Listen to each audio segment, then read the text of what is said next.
تو ایک تو مایوس نہیں ہونا، دوسرا بھروسہ کس پہ کرنا ہے؟ بولیے اللہ پہ۔ بندوں پہ اتنی امیدیں نہ لگائیں، بندے کمزور ہوتے ہیں، پھر امیدیں ٹوٹتی ہیں ہماری، پھر ہم کہتے ہیں دیکھو اس نے کہا تھا کیا نہیں، وہ کمزور ہے، کرے گا بھی تو کیا کرے۔ امید اللہ پہ۔ حضور صلی اللہ علیہ وسلم سفر فرما رہے تھے، ایک جگہ تھوڑا سا سستانے کے لیے، آرام کرنے کے لیے سرکار نے قیام فرمایا۔ صحابہ کرام علیہم رضوان بھی مختلف جگہوں پہ درختوں کے سائے میں لیٹ گئے آرام کرنے کے لیے۔ کریم محبوب علیہ السلام نے نا تلوار حضور کے دست نور میں رہتی تھی، وہ تلوار حضور نے درخت کی ٹہنی کے ساتھ لٹکا دی، خود آرام کرنے کے لیے لیٹ گئے۔ ایک شخص آ گیا، غوث بن حارث اس کا نام تھا، وہ تلوار اس نے اتار لی۔ توجہ ہے نا میرے دوستوں کی؟ اب جب ہمارے ہاتھ میں اقتدار ہوتا ہے تو ہم بڑی بڑی باتیں کرتے ہیں، بڑی بڑی باتیں کرتے ہیں۔ اوہو، جب کوئی قابو آیا ہو تو پھر تو حد ہے۔ لیکن کسی شاعر نے کہا تھا، کہنا کمال نہیں سہنا کمال ہی دیتے ہیں، سننے والے کمال کرتے ہیں۔ کوشش یہ کریں زیادہ سنا کریں، زیادہ سنا کریں۔ اللہ نے کان دو دیے ہیں، زبان ایک دی ہے، اس کا مطلب ہے ڈبل سننا چاہیے، سنگل بولنا چاہیے۔ تو سنگل بولا کریں، ڈبل سنا کریں، یہ تو فطرت ہے، ویسے ہی ہماری طبیعت ہمیں بتا رہی۔ لیکن بہت زیادہ لوگوں کو کہنے کا، بتانے کا، تبصرہ کرنے کا لوگوں کا مزاج بن گیا۔ اس کے ہاتھ میں اب تلوار تھی، حضور آرام فرما تھے، تلوار سونت لی ہاتھ میں، اور اللہ کے محبوب علیہ السلام فرماتے ہیں میری آنکھیں سوتی ہیں، دل میرا جاگتا رہتا ہے۔ حضور نے آنکھیں کھولی، پتہ کیا کہتا ہے؟ اس نے بہت بڑی بات کر دی، کہنے لگا اب آپ کو کون بچائے گا مجھ سے؟ میں نے کہا کہ لوگ جب اقتدار میں ہوتے ہیں تو پھر یہ کرسی بڑی مصیبت ہے، یہ بڑا نشہ چڑھا دیتی ہے، بندے کو ہوش ہی نہیں آتا میں کیا کہہ رہا ہوں۔ لیکن اسے نہیں پتا کہ اس کرسی پہ تجھ سے پہلے بھی کوئی بیٹھا تھا اور تیرے بعد بھی کوئی بیٹھے گا، اور جو سلوٹ مارنے والے ہوتے ہیں نا وہی گرفتار کرنے بھی آتے ہیں، وہی آتے ہیں۔ لیکن جب انسان کا عروج ہوتا ہے تو پھر وہ بڑی چیزیں بھول جاتا ہے، وہ سمجھتا نہیں۔ اس نے بڑی بات ہی کر دی، اسے پتہ ہی نہیں کس کے ساتھ کر رہا ہے۔ کہنے لگا آپ کو کون بچائے گا؟ تو یہ توکل کا درس حضور نے ہمیں دیا ہے، یہ سمجھایا ہے کہ زندگی کیسے گزارنی ہے۔ حضور صلی اللہ علیہ وسلم نے نا ذرا بھی پریشانی نہیں لی، ذرا بھی، اٹھے بھی نہیں۔ توجہ ہے میری بات پر؟ اٹھے بھی نہیں، کوئی پریشانی نہیں۔ سرور کائنات نے لیٹے لیٹے فرمایا کیا کہا تو نے، کون بچائے گا؟ فرمایا مجھے میرا اللہ بچائے گا، مجھے میرا۔ دل پہ ہاتھ رکھ کے صحیح میں اپنے سے پوچھوں، آپ اپنے سے پوچھیں۔ ہم اپنے عہدے کا نام اعتماد سے لیتے ہیں، پیسوں کا نام اعتماد سے لیتے ہیں، کہ اللہ کا نام اعتماد سے لیتے ہیں؟ یہ میں نے کہا دل پہ ہاتھ رکھ کے بات کر دی۔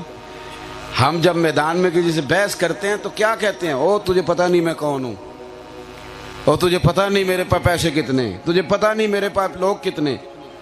تو یہ چیزیں تو کمزور کرتی ہیں بندے کو۔ ہم آپ نے ناراض نہیں ہونا، میں آپ کو ایک بڑی، یہ کووڈ-19 کا مسئلہ آیا نا تو مجھ سے کچھ سوالات ہوئے، بڑے اداروں کے لوگوں نے باتیں پوچھی، سوالات پوچھے، میڈیکل کے لوگوں نے باتیں پوچھی، تو میں نے دیکھا لوگ سہمے سے، ڈرے پڑھے لکھے لوگ، امیر لوگ پریشان ہیں۔ او خدا کے بندو، کیوں پریشان ہیں؟ اس لیے کہ ڈاکٹر کہہ رہے ہیں بڑا خطرہ ہے۔ بالکل ٹھیک ہے، لیکن ڈاکٹر جو کہتا ہے اپنے علم کے مطابق کہتا ہے، ہوگا وہ جو رب چاہے گا، ہوگا وہ جو۔ ہم احتیاط سے منع نہیں کر رہے، پر آپ کو احتیاط نہیں بچائے گی، بچائے گا اللہ۔ یہ ذہن بنائیں، آپ احتیاط کریں پر بچائے گا کون؟ ہوتا کیا ہے کہ ہمارا اعتماد ان چیزوں پہ، ہم ان چیزوں کا نام زیادہ لیتے ہیں جو چیزیں ختم ہونے والی ہیں، فانی ہیں۔ نام تو رب کا لینا چاہیے، اور اللہ کے نام میں طاقت ہی بڑی ہے۔ ابو علی سینا ایک سائنسدان گزرا ہے، سلسلہ نقشبندیہ کے شیخ حضرت ابو الحسن خرقانی رحمۃ اللہ علیہ کی خدمت میں کبھی کبھی آیا کرتا تھا۔ ایک دن وہ بیٹھا ہوا تھا، توجہ ہے میری بات پر؟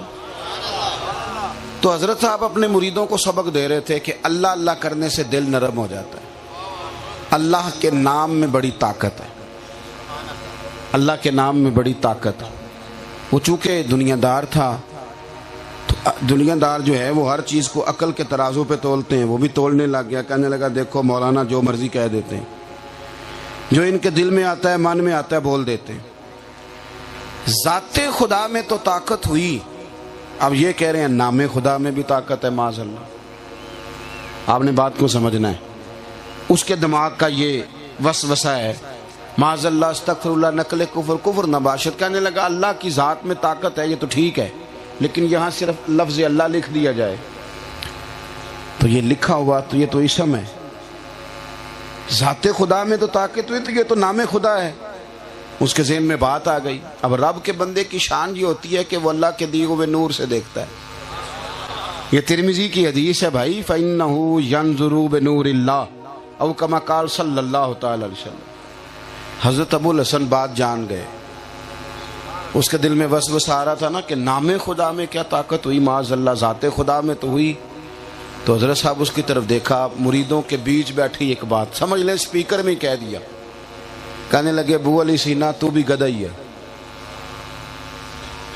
تو بھی گدھا ہی ہے۔ اب اتنے بڑے سائنسدان کو گدھا کہہ دیا، اس کا رنگ بدل گیا، آنکھوں میں خون اتر آیا، بےزتی محسوس کی، بڑی اس کی فیلنگ عجیب ہوگی، اتنی انسلٹ کر دی، کہہ کچھ سکتا نہیں تھا، وجود کانپنے لگا، بابا تو نے مجھے گدھا کہہ دیا ساری محفل میں۔ جب اس کا پورا رنگ ڈھنگ بدل گیا تو حضرت صاحب مسکرائے، فرمانے لگے میاں ناراض نہ ہونا، گدھے کے نام میں اتنی طاقت ہے کہ تیرا رنگ بدل گیا، تو بتا اللہ کے نام میں کتنی طاقت ہوگی۔ میں نے کو گدھا باندھا تو نہیں نا، لا کے نام ہی لیا نا گدھے کا، تو گدھے کے نام سے تیرا یہ حال ہو گیا ہے، تو پھر بتا میرے رب کے اسم مبارک کی کیا شان ہوگی۔ اصل مسئلہ یہ ہے کہ پہنچ وہاں گئے جہاں جانے سے کمزوری آتی ہے، ہمیں اپنے مالک کی طرف رجوع کرنا، اللہ تبارک و تعالیٰ کی مدد، رسول پاک کی مدد، اللہ کے بندوں کی مدد، اس کے سائے میں وقت گزاریں گے تو طاقتور رہیں گے، زندگی میں کچھ کر سکیں گے۔ حضور صلی اللہ علیہ وسلم نے فرمایا مجھے میرا اللہ بچائے گا، مجھے میرا، یہ لفظ حضور کی زبان نے نور سے نکلا، اس شخص کا وجود کانپنے لگا۔ جب آپ کی امیدیں رب پہ ہوتی ہیں پھر طاقتیں خدائی ہوتی ہیں، پھر خدائی طاقت، اور جن کے ساتھ رب کریم کی طاقتیں ہوتی ہیں پھر وہ کسی میدان میں مات نہیں کھاتے۔ حضور نے فرمایا اللہ بچائے گا، تو وہ کانپنے لگا، تلوار گر گئی اس کے ہاتھوں سے، حضور نے اٹھا لی۔ حضور سبق دے رہے ہیں امت کو، کریم فرمانے لگے لے بھئی مجھے تو اللہ نے بچا لیا ہے، اب تو بتا نا تجھے کون بچائے گا، بچا لیا مجھے میرے رب نے، تجھے اب کون بچائے گا۔ اللہ اکبر۔ اس نے بھی عجیب ہی بات کی، کہنے لگا محبوب میں نے سنا ہے آپ بڑے معاف کرنے والے ہیں، ہم بھی کئی دفعہ معاف کرتے ہیں پر پہلے سٹوری بڑی سناتے ہیں، تو نے یہ کیا، تو نے وہ کیا، تو نے فلانا کام، پہلے اتنی سٹوری سنا لیتے ہیں کہ سب انسلٹ کر لیتے ہیں۔ معاف کرنا ہے تو پھر باتیں کرنے کی کیا ضرورت ہے، معاف کریں۔ حضور صلی اللہ علیہ وسلم سے عرض کرتا ہے حضور میں نے سنا ہے آپ بڑا ہی معاف کرنے والے ہیں۔ حضور نے فرمایا تو نے سنا ہے؟ حضور سنا ہے، تو فرمایا جا پھر میں نے معاف کیا۔ تو ایک تو آپ مایوس نہیں ہوں گے، دوسرا بھروسہ اللہ کی ذات، تیسری بات یہ کہ دنیا کے گھر کوئی ساری ترجیح نہیں دینی۔ اچھی طرح یہ بات سمجھ لیں کہ ہمارے لیے نا جو اصل ہمارے گھر ہیں وہ رب نے جنت میں بنائے ہوئے ہیں۔ واللہ ورسولہ احق ان یرضوہ، اللہ رسول کا حق زیادہ بنتا ہے انہیں راضی کیا جائے۔ ہم نے نا ترجیحی بنیادوں پہ دنیا کٹھی کی ہے، ترجیحی بنیادوں پہ۔ میں کیسے یہ بات کروں کہ لوگ کہتے ہیں جی میرے پاس نماز کا ٹائم نہیں، یعنی آپ کیا کرتے ہیں؟ کہتے ہیں دکانداری کرتا ہوں۔ تو اب اس نے کس چیز کو اہمیت دی؟ دکان اور نماز میں سے۔ اس کا مطلب کیا ہے کہ دنیا میں رہنا چاہتا ہے۔ اگر آپ کی ترجیح ہونا کہ ہمارا تو اصل مقام جنت ہے، خدا کا فضل ہمیں ملے گا، جنت ملے گی، اعدت للمتقین، رب نے بنائی ہے پرہیزگاروں کے لیے، اور خوشخبری ہے مومنوں کو جنت کی۔